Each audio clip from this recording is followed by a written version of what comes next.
Do you remember Nope. Nate having a silver bike? A silver bike. You know those bikes that they're like the older style bikes where they didn't have brakes on the grip. They had brakes. You braked by You moved back your pedals. back your pedal. Yes. So me being the young gun that I was, uh, I loved like Tokyo Drift, and like, oh Burnouts. yeah, Yes. I'm Fast and Furious. So anything that I could drift in, I was like super into. I used to do that on my old blue bike all the time.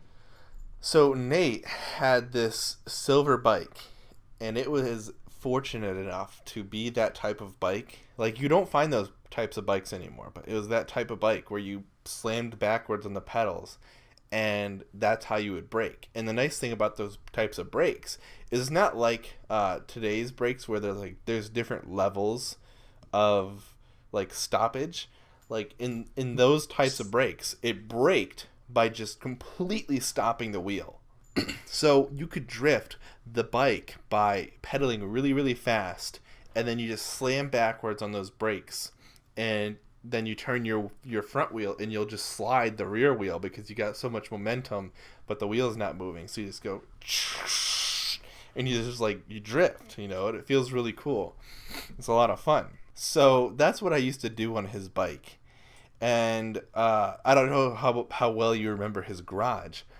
This garage has like a slope coming down from the entrance of the garage going to the driveway because the garage and the driveway aren't at the same level. Yeah. There's like a concrete pad to ramp up.